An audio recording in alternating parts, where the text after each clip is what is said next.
No company ever hires you because you're not needed. And when they're looking for a consumer insights professional, it's one of two things.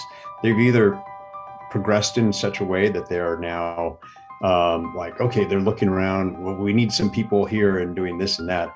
And I'll actually give an example for you there. And this is going back to Groupon, where this is 10 years ago, roughly. It was the fastest growing company. And it was a great example of having a founder at the helm still, and everyone telling him, you're the greatest, you're doing everything awesome. His idea was that we're so cool, we know this stuff, and I know the customer, that I don't even need a marketing team. I don't need market research. I don't need any of these things. So with that hubris comes mistakes. And they did a big Super Bowl ad without any market research, without any of this kind of stuff. And it ended up offending everyone. That was a case where after that, they're like, okay, we need to have some marketing people here. We need to get a consumer insights. And that's when I was recruited into that and had to build up a team. And that's another constant. Anytime you go into a role, it's not like, we were thinking about having someone here. And I don't know, what do you want to do? No. You come in day one, they're like, we've got 6 months to 9 months of backlogged requests, and you're going to be buried in work. That's just the way it's going to be. So the good news is it's always great to be the fireman when there's a fire.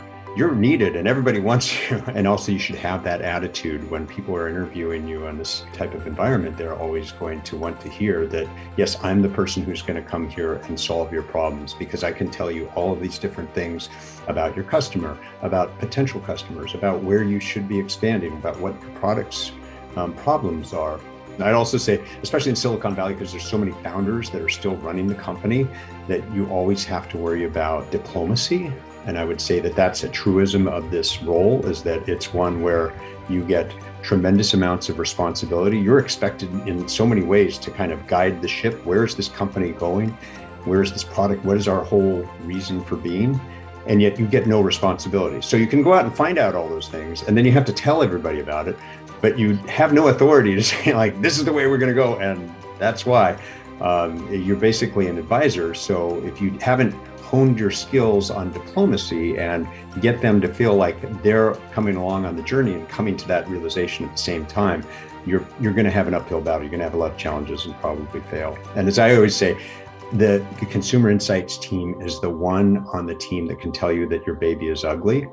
And you need that person to be able to tell you, but you have to say it in a nice way. You can't say your baby is ugly. You say, the baby's got great eyes, but I think if we put a softer lens on it, it'll do much better in these photos, or however you're going to phrase it.